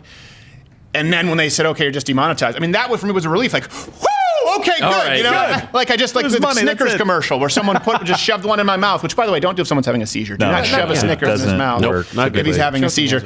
And remember, we came back in, and I came back into the room. I don't think you guys knew how rattled I was, and I said, okay, this is what we're gonna do. And we did the apology video that was 16 minutes of insulting everybody. It was going through all of our worst bits, all of our most offensive jokes, and we even threw some new ones in there for good measure. Just in case. Yeah, we just wanted to be careful. And you guys joined up so much to the point where when YouTube spoke with us afterwards, going, do you use YouTube memberships? We said, no, we don't. I do like, Vice News, they reported that the whole thing just made the show stronger. Yes. Oh, they were furious about it. That was and their it conclusion. absolutely did. Yeah, it made it a whole lot stronger. We had more subscribers than ever. You guys signed up. And by the way, there could be another Vox Adpocalypse, but this is what really stood out to me. This was the first time that someone had done an all-out assault. Make no mistake, this was something that was a long time in the making. Yeah. From Vox and Media Matters. Poorly produced They pulled all of the worst things they could pull. Yeah. Everyone, the Young Turks, New York Times, I don't know if it was Samantha Bee, some of the late night hosts, they all wanted to make me out to be this monster, which, like I said, it sent more people to our show. This was the first show that had that happen, and we won. And we weren't deplatformed. And I will say this, there have been unjust deplatformings that we've gone in and we can't do it for everybody, but general rule is, unless someone is breaking the law, they shouldn't be deplatformed, okay? Right, yeah. But it was one of those things where I forgot what I was about to say, but go ahead. Well, I think this was probably for me because I was on the outside, because a lot of people don't know I don't stay around the studios all day. I come in for the shows, we do prep and some stuff. I was on the outside looking in, and I was really concerned because I started seeing stuff happening on Twitter before I got a chance to talk to you guys. I was like, oh my gosh, like this guy's really going after us. And I wasn't worried that he was upset. I was worried that everybody seemed to be kind of like, yeah, this is a bad, like big players were coming around and I'm like, oh my gosh, this is like a concerted effort to try to take the show down. And not to mention that Vox was invested in by NBC Universal, which is one of the biggest media conglomerates ever. And they're the ones who put on the Recode conference where Susan Wojcicki was talking about it. Right. And Vox, they were behind her. Right behind her. They were framing it as though we violated. They consistently tried to frame it as though we had violated policies. And even Susan Wojcicki, to her credit, was like, they didn't violate policies, but it's borderline. And I hate the fact, obviously we weren't looking to change policy so that more content is borderline, and a lot of non-political channels were affected. But not only did our audience come to our defense, but also the entire YouTube community. And people who hate me, rightfully so. Yeah, I saw a ton of people that were like, I'm not even political, I don't watch political stuff, but I'm going to go become a mug clubber because this is messed up. Like, this is not right. I thought that the really exciting thing is that essentially YouTube couldn't operate under cover of darkness anymore with regards to their policy and how they were doing things. So the whole result of it was that people got to see more of what was actually happening, again, kind of seeing the whole iceberg. But then the other part was the number of times I've run into people, or like we were at the A&M show, and they said the turning point for them and understanding and like actually checking out the content was saying, okay, I saw the clip video, I've seen some of the tweets and the stories, I'm going to go watch this for myself. These are thinking young adults, teenagers, older adults who are all saying, I was like, I'm going to go check and see whether the news I'm being told is correct. So they went and watched the videos and came away thinking, I'm shocked I'm not already a subscriber. And they signed up for Mug Club. Well, I think three main points actually that I wanted to touch on. One was I'm actually really grateful because they've already done their legwork in trying to find the best. So it's all out there. Just go watch the Vox highlight reel. There you go. That's the worst to me, baby. Until the apology video, which was, of course, worse. Which was insanely funny. So they did the highlight reel, right? And that sent more people to us at this point. And I think something that did save us with YouTube is kind of two things that you'll hear if you work in this industry. One is that we work harder than every other program out there. Everyone here works really hard. I wouldn't say I'm necessarily the most talented or gifted person, but I will say that it's pretty known that I work hard and everyone in this team works hard. We all expect to work hard. Another thing is people know that we have more subscribers than any other like exclusive pay over the top service out there, period. Yeah. It's well known that Mug Club is the biggest, period. Outside of pornography in the early aughts, you guys have signed up en masse to the point where if YouTube were to have removed us, still many tens of thousands of views would be on our response on Mug Club, and that would look even worse. Yeah. So I think that forced the hand a little bit where they were like, ooh, you know, if we remove this isn't someone who's just going to go away with a few hundred people who are doing a Patreon. These are a lot of people who are going to be mobilizing. And I think the reason that we weren't deplatformed was, and it wasn't just because of us trying to refuse to apologize. I apologize all the time when I'm wrong. Yeah. But we knew that we weren't wrong. And because of your support, we knew we had to do right by you and stand fast and stand by our principles. And so the apology video, rather than a lot of people who either apologize in a soft way or kind of make it about, please don't remove us, we did the apology video, which was, okay, here you go. It's only going to get worse. And no one had done that. That's what I love about this show. Yeah. And what they missed is that said Vox guys' videos were so horrible, and that's what we were commenting on in the entire thing, and it just kept coming back up. It wasn't even the Vox guy. We did plenty of rebuttals. That also saved us. We did rebuttals to Vox where it didn't involve this guy. No, He was the incidental. videos that were coming out were so bad that we had to respond to them. Yep. Okay, and then that's the top 7. Then there's a plus one. This is one I will personally apologize for because I lied to you. What? I lied. Now, is this B-roll or is there a clip that we're throwing? clip. Okay. How long is the clip? It's 2 minutes. Oh, it's 2 minutes. of Okay. lies. So this controversy here, I will, by the way, hit the notification bell if you're watching on YouTube, because apparently, subscriptions don't mean a whole lot right now. Hit all notifications. And this is a good time to tell you, Crowder Bits is a channel where we upload other content, sketches, all that kind of stuff. And of course, iTunes, I guess it's Apple Play now. Podcasts. And Mug Club is the main thing. But I lied to you guys for years. Years. I used you and abused you when I told you that we #NeverDaily, that we were never going to go daily with this show. And I did so, and I would say that our exploratory committee was definitely never going to allow us to go daily. Full disclosure, I apologize. I was doing that all along, planning on going daily. And you deserve better. But you didn't get it. You got daily instead. And that's also something that a lot of people don't know if you're not a member of Mug Club. You only get a clip on YouTube, but people at Mug Club, they get Ash Wednesday, they get all kinds of stuff. So this is the timeline of the Never Daily. Yeah. Okay, I apologize for this. I did it. I was wrong. I'm a work in progress. Proudly introducing the Mug Club. Louder with Crowder has gone daily.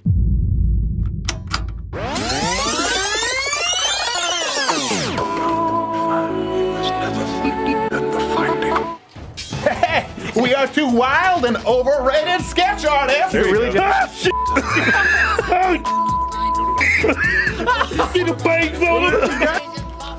Your screen's not frozen. I just wanted to mess with you guys. You'll notice it's very different. There's no standard intro for today's show. That's because this is the first installment of is bi-weekly every other week? I don't know if I'm taking your questions. My girlfriend is my girlfriend of 9 months. Thanks a lot for the small font, Johnny boy. I hope you saved a hell of a lot of ink ass. Looking for dead people. Jeez. Wow. Where? They send 14-year-old. This is Faces of Death. Is this Nazi Germany? Oh my God! She's forgiven her husband after he hired a hitman to kill her. So she's bad at picking out husbands. He's really bad at picking out assassins. Yeah. We don't want to be this. You made us this. Well, that just makes us enjoy it. Well, just sit back and talk. Back kind of harkens back to the radio days, which is when you started following Quarter Black Garrett. Everybody, go blow it and don't blow smoke at me, you little bastards. I'm gonna smell it. Dumpster fire! Shut up! Every joke that makes the show, or every bit, what would you say we write? Quarter Black? Yeah. Like 4, 5, 6 get cut like every day. Yes. This definitely has a Courtney flair to it, right? This is not going on YouTube. It would be immediately demonetized. Yeah. Let's have Griff read number 6. Pitched Jeffrey Epstein vehicles. Number 6. I can't read. Son of a bitch, Griff!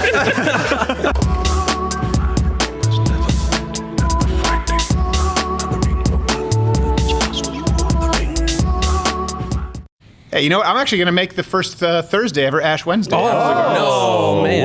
What? Yeah, look at this. It's exciting. I like It looks like a nice cigar too. Is that No, a it doesn't. It looks like poop. celebratory? Is It's that the a one that had the electrical tape as a band? It did, yeah.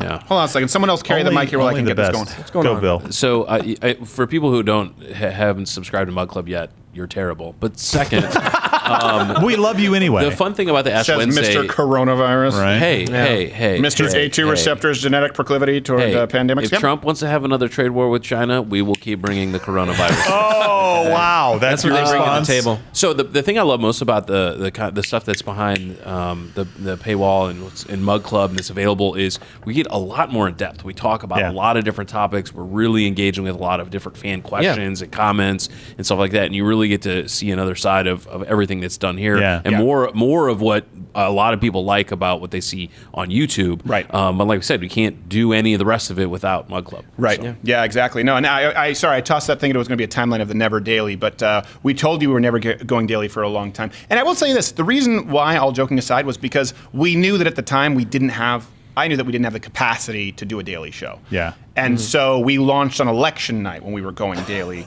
That's right, you were with me. That was a long night. That and was a long 18-hour drive across the country It afterwards. was, yes.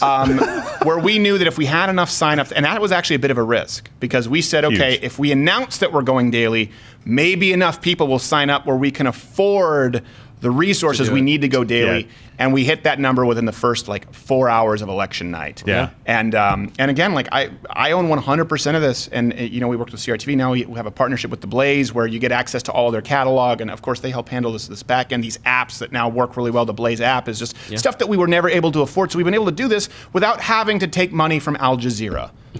Yeah. Though it was offered many times. We've never taken outside money. Yeah. That's something people don't understand either. It's you, and then we have partnership agreements, where we either give a percentage or get a percentage. Yeah. From some other folks. Okay, so we do have to go on a lot of memory lanes to stroll down here. Yeah. How many memory Honestly, lanes are yeah. there in the United States? It's got to be at least one. I think there's more than Main Street. 10, maybe 12. Yeah, who knows? Okay, Mr. Can't Bird beat Flu. memory lanes. So, It's something that's avian. relatively Blame for new. We've done quite a few SARS. of these, and actually we'll be releasing the album soon at the Everybody's Blaze, been and I don't know if it's asking going to be at Spotify or wherever, but I would so buy we've that. done enough musical parodies. We started off where we would do them every now and then, Yeah. just intermittently. Sometimes it'd be on a Thursday show, sometimes they'd be on a Monday or Tuesday show behind the paywall, Mug Club. And I know I say Mug Club, and I need to say it because you haven't seen it, but I'm talking about this content. Right. Yeah. And then actually we started doing more of them when Audio Wade came in, because Audio Wade is a talented. skilled singer and also able to produce some music. Yeah. And so before that, I would have to write all the lyrics and then send off to this other guy who's unbelievable, but he's abroad, he's remote, and so it would take a long time. So we started doing more of these musical parodies, and we hear you, we appreciate you, we are always trying to do more of them, but again, some of these music videos take a lot of production do. value. Yeah.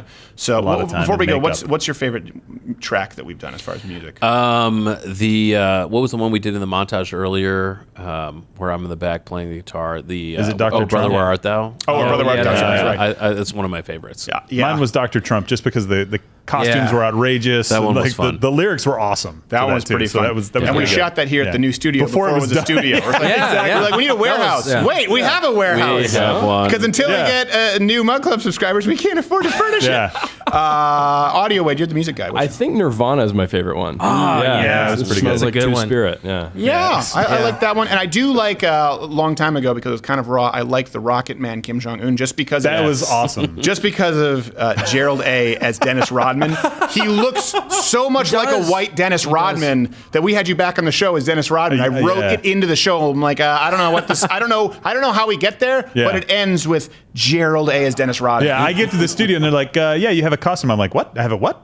Yeah. Hey, okay, I come to correction. My favorite one is Audio Wade in Got an Itch Girl. Oh, that one's pretty good. I mean, I probably watched it 50 times. Yeah. I mean, also, you got Quarter Black with his swivel hips over there. It's you go. unbelievable. He Amazing. steals the show Oh. with those hips. I just forgot about that. Unfortunately, Father Mother. his hips. Oh, yeah, Father Mother. That was awesome. His hips are mostly straightforward, but occasionally they fib. So this is, I hope you enjoy. And let us know what other musical parodies you would like to see. This is an episode where we want to hear from you. We want your feedback, and we want to see your comments, because that will help dictate the direction right. of the show. Let us know. Here are our favorite musical parodies. Pregnant means abortion, hard business started getting hard. Mexico City politics.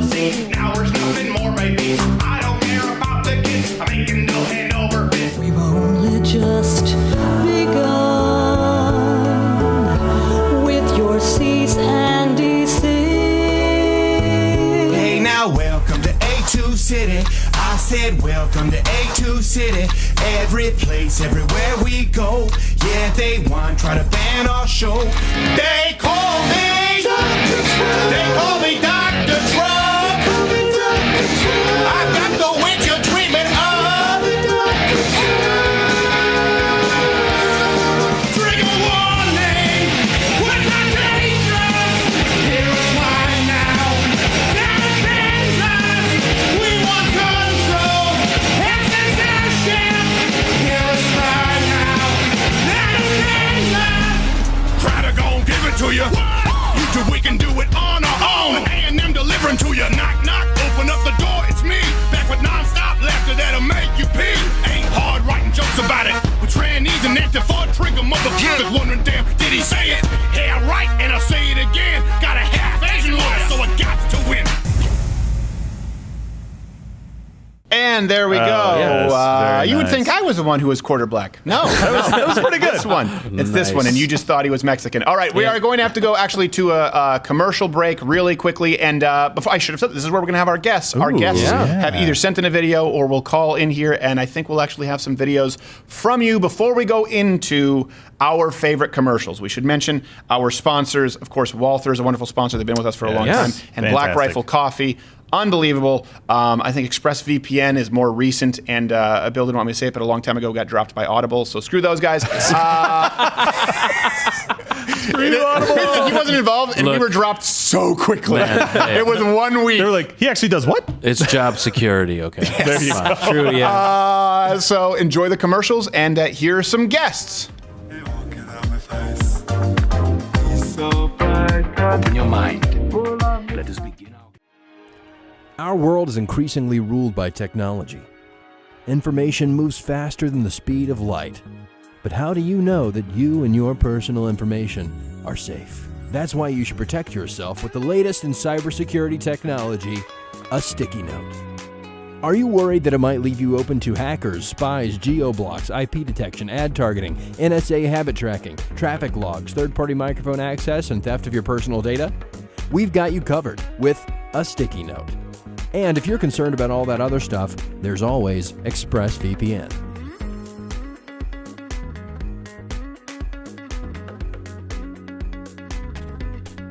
Steven, congratulations on an incredible milestone. When I first heard about it, I figured it was maybe 1,000th episode, something like that, but 1 billion views, that's the real deal, man. I'm surprised that they're still allowing you on the platform, frankly.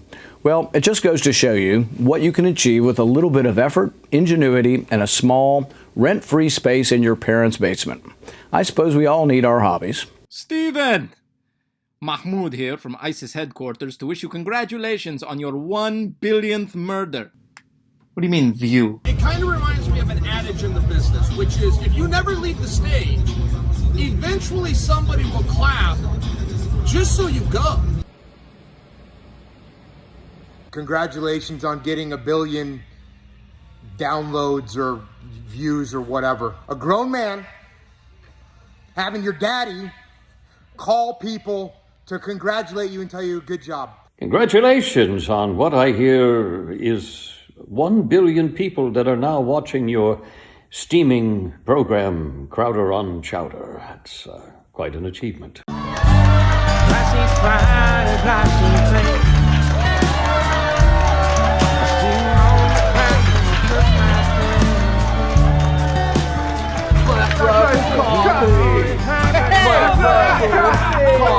Rifle Coffee! Black Rifle Coffee! Yeah, Black Rifle Coffee! You get it? Hey man, you!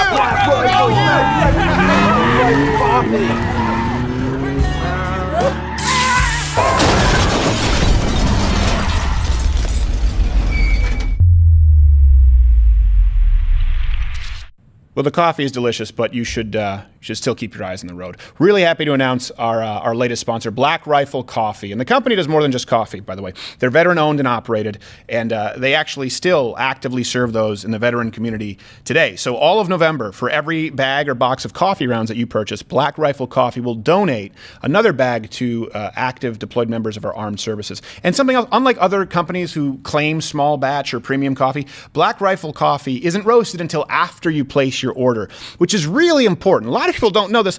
Coffee is a bean. And like other beans and legumes, I'm not exactly sure what that is, a legume, but it goes bad. Right? So if you've been drinking stale coffee, taste the difference for yourself and support a company that has the best product out there and does a lot of good work. Go to blackriflecoffee.com/Crowder. And if you enter Crowder as a discount code, you'll receive 20% off your first order. Blackrifle.com, blackriflecoffee.com/Crowder. Almost got it. But now, you've been loud to over 1 billion listeners. This is crazy, my friend. But you know what? You are telling the truth, and the truth will set this country free. Congratulations, up to 2 billion. Woo woo. Congratulations from the Williford family. Keep up the good work and keep defending our rights. But I guess 1 billion is good. I mean, it means quality. All you need to do is look at a McDonald's sign to realize that 1 billion is the number you're aiming for. But I'm happy for you. I mean, I'd be happier if it was my channel that had 1 billion views, but I'm happy for you because you have me on your show. From everyone here at Walther Arms to everybody there at Louder with Crowder, congratulations on 1 billion views. Your 1 billionth view, and I just want to say truly from the bottom of my heart, this is a sign of the end of days. I believe this is actually in the Bible. You were mentioned by name.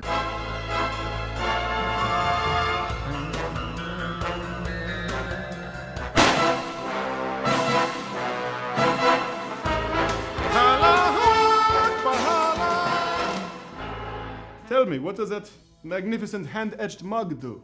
That, unfortunately, is Mug Club, the current hour of our existence and the objective of your next mission. See, Mug Club has been spreading truth, entertainment, and encouraging the American way. Furthermore, even more alarmingly, they've been able to bypass our assistance from the YouTube censors, able to reach, communicate with their listeners directly.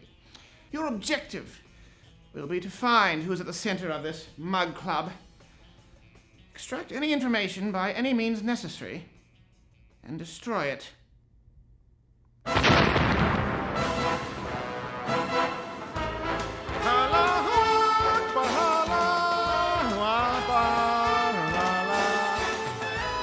Steven, congrats on 1 billion views.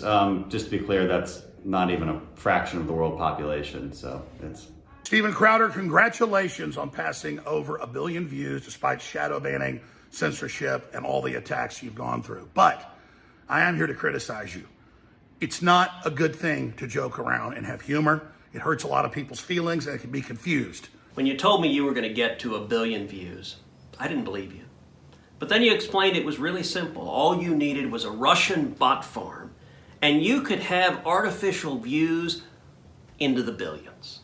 And I gotta say, it is remarkable. Crowder's got 1 billion views. What a pile of crap that is. Only because he's paying Google off. Hey, Steven! Congratulations. Hi, Steven. How you doing? 1 billion, 1 billion YouTube views. I'm just sitting down here in my basement bunker.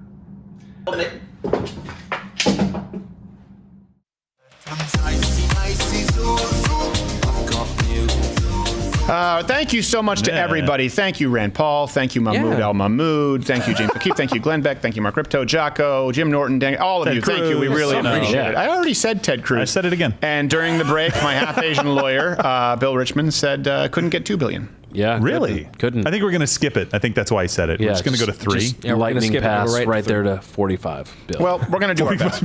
And by the way, we are going to do a special live stream live with your tweets when we pass the Young Turk subscribers because they've been. And then afterwards, we'll never talk about them again because you cannot punch down. And this is one thing too. When we say 1 billion views in this channel, like I said, it's closer to 2 if you add up Mug Club, the rest of it. This is with 1 piece of content on YouTube per day.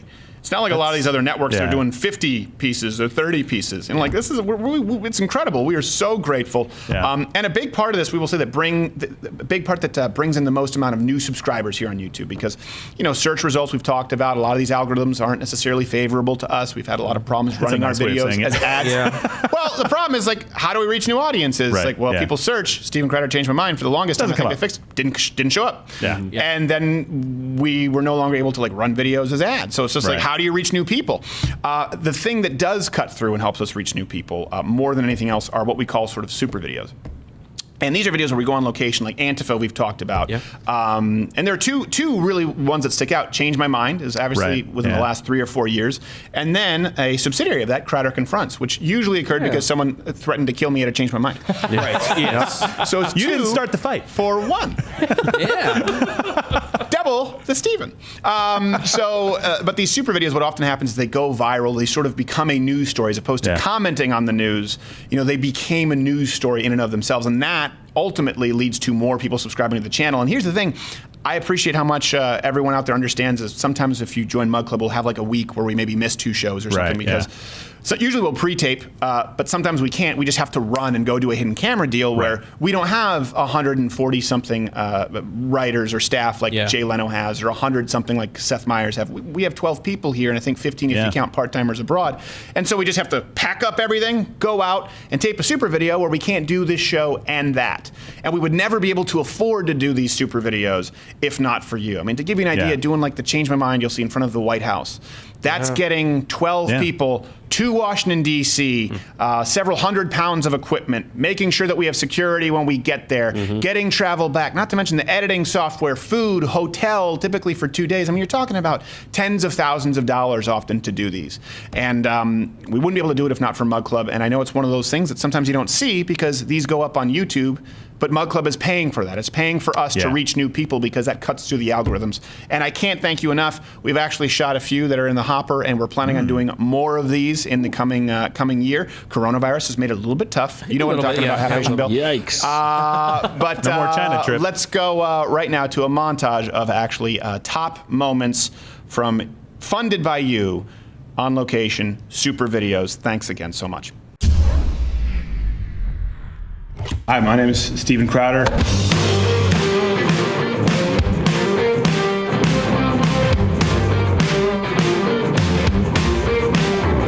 He will not divide us. He will not divide us. He will not divide us. Okay. This is not a friend of mine. Okay. This is what he does. We're gonna brush it. You know that bullshit. What do you think would happen if we went into a Muslim bakery and asked for a gay wedding cake? You can write on it, Ben loves Steven forever, and have our hands maybe holding. Can I get a gun here without a background check? No. I thought at gun shows you didn't have to do a background check. Oh, no. What you're asking is for somebody to commit a felony? Was it because of the magazine capacity? No, look at it. Yeah, it does look really sinister. Would you be on board with common sense gun reform? Depends on what that means. Do you own any firearms? Shotgun. Well, sorry. Welcome to Detroit.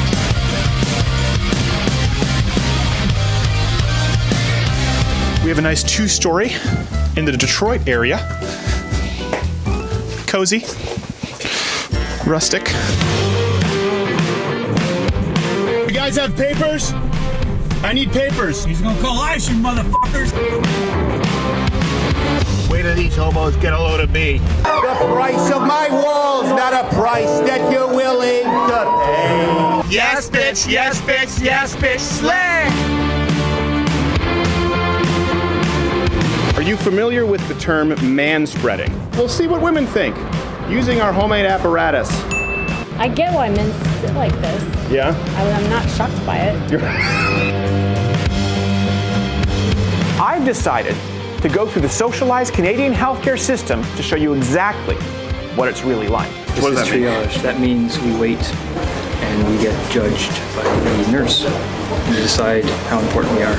But there's a private clinic. Would you like to pay? Wait, hold up. A government employee recommending a private clinic?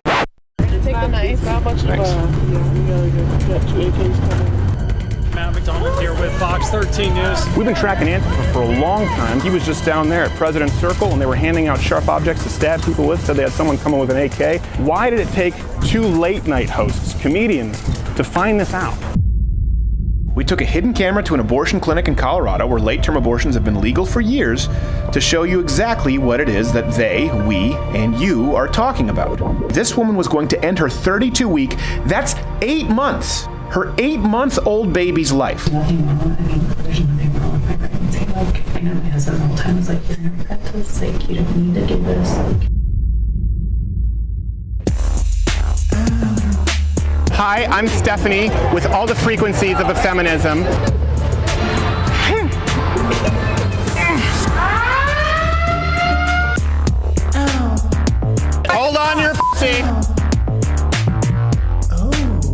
Stephanie, and I'm pretty sure I'm pregnant. So your test came back positive.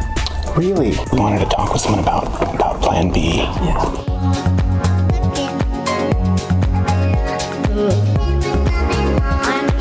Louder with Crowder. Shout out to them, man. Really nice mugs, not cheap mugs. Nice mugs, man. Louder with Crowder, man. Shout out to them, man. You said stop filming. We need to call security. Just ask me a question. You're gonna have to leave. I think that it's time to go because People are triggered. Got it. Hey YouTube, what you're about to watch is a new segment we call Change My Mind. Pretty simple. We go out and set up in public and pick a topic, and we actually allow people from other points of view to come up and proactively change my mind. You are more than welcome to change my mind if you think I'm wrong. I am open to having my mind changed.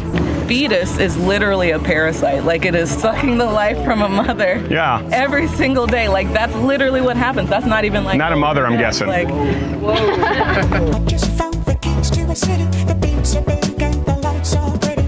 So why can't we get to the busy where the dreams are in the sky? Would you be willing to, maybe in a follow-up, we could do a segment on this, go with me to a range, shoot for the first time, and purchase a firearm? Down. Yeah, I'm down. Good. Hey, right on target. You okay? Let me put my fingers through your hair. It's all fair, it's all fair. I'm not full without you there. And there you are. Hey, we grab hands? Is that okay? You gotta connect it over there. All right, he's teaching me. Okay. All right, look. Here's where it's going. There it is. What? There it is. What? All the way around. Look at this. How about that? Look at this. All different races, genders, the power of dance. Of course, there are always those who aren't so excited to see us. I think you're a bigot there. I think y'all are racist. StevenCrowder. Y'all. I would probably punch him if I saw him. So to tell you, you're a white bitch. Whiteness is a cancer and parasitic to society. All would help it. They get away with it on this motherfucking campus. Really? Yes, they fucking do. If nobody invited him here, can we ask him to leave this campus? Is this being handled? Shut the up! Eat you ass you! Jesus Christ, ladies and gentlemen! Yeah! That's straight from me! Jesus Christ! Eat my butt! Would you like to come sit down? No. Men need to respect women, period! So you should respect women. I'm sorry, I am a woman, so fuck you! White people are cancer. We want to sit down with people in an ideal scenario and be able to exchange ideas, but when they don't want to, and they're acting like little spoiled brats / domestic terrorists, we've got to make them afraid of somebody. Hey, kids. Yeah, I didn't you want a piece of me for a long time. Go f yourself, you piece of shit. Hey, how are you, man? StevenCrowder. What's going on? We can discuss it at a neutral meeting place. I'm not discussing with people who have made threats against my son and his followers made threats against my son. When you threaten violence against someone, part of being a man is taking ownership of your actions, taking responsibility. This guy's a fascist. You know that? And you said you didn't even post this and acted like you didn't know me. I think you're a liar. What did you mean by that? Was it like what you meant with killing members of ICE for $500 a pop? I don't recall saying that. Why would you want to light me on fire? I never said this. Yeah, you did. It's like I'm in bizarro land of lies. Wow. There is a reckoning. Wow. Yeah. Fun times.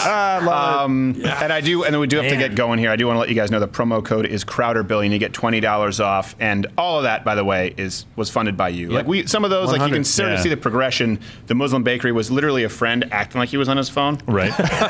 filming. It's like, hey, why he talk long time? No, he doesn't. No, he hasn't said a word, actually. He doesn't bake the cake. I don't bake penis cake. Why he talk? And we missed a lot of, like, early on, we missed a lot of filming because we didn't have the budget for the audio, equipment. right. So then That's you can see crazy. Change My Mind, Crowder Confronts, you can see the progression. It was all because of Mug Club. So we do ask you, because there can be another Vox Apocalypse, Crowder Billion, get $20 off. And the Change My Mind thing just stemmed from sitting down and me going like, oh, we have so many good conversations off air. Right. Yeah. And we've done plenty of debates on this show on air, by the way. Change My Mind is not a debate. We just said, man, I wish we could just talk with normal people without doing political sort of point scoring in a quadrant view. Yeah. And we did not think, at this point, every single person who was involved with content, when we floated the idea, said there's no way that'll work. Yeah. That'll never work. It won't be Unedited, good, yeah. long, just people talking. No one will watch this. To the point where I feel lazy when I do it because I'm like, I don't want to do another Change My Mind because I want to do something new. And then you guys obviously want us to do it. So that's, like I've said, I want to provide you with what it is that you want and do some new things. Yeah. But I really am grateful. We have everyone here. I've met everyone. They all get to work with the show. Let me ask you, Half Asian Bill, what would you like, what do you think is next? What would you like to see next for this show? I'd say more of the content that we're already doing, getting more around the country, seeing more of the fans. I know we've got fans all over the world. I know we were, I think just this week, making fun of the University of Western Australia, and I saw a number of comments of students at the University of Western Australia who were like, dang, man. I can't afford those carbon offsets. Hey, you know what?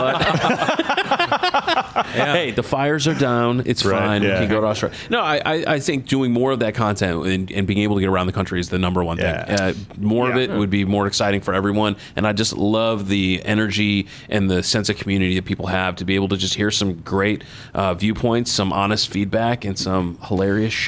So there, So there you go. We need enough of you to join so we can get a plane to go to Australia. Yes. You know, actually, I'm only half joking because sometimes when we do the live shows, it ends up costing less to rent a plane. We don't get jets, but like we get like a turboprop to get all of our team out and all of this equipment because you're talking about so much to go to campus. So obviously, we don't expect you to pay for a Learjet, but we can travel to Australia if.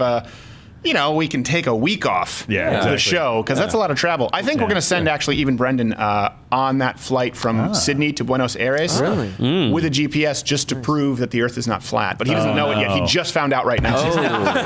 Nice. I want to concur, but for another reason, like it gives you an opportunity. Like my favorite memory of everything that's ever been done with this show was when we did the first thing at SMU. What was it? The Halloween Spectacular, or I can't remember which one it was. Right. But it was the first time. And you filled the auditorium, and that was just such a big moment for you. I really didn't fill the auditorium. No, but it happened. They all filled the auditorium. They you did, guys made it happen. I mean, there's no way I want to be clear. There's no way I could have ever done this show, that scale, like at SMU and these live shows at school. I had done stand-up before that. I may go back to doing some more stand-up in small clubs. We've talked about this when I have more free time.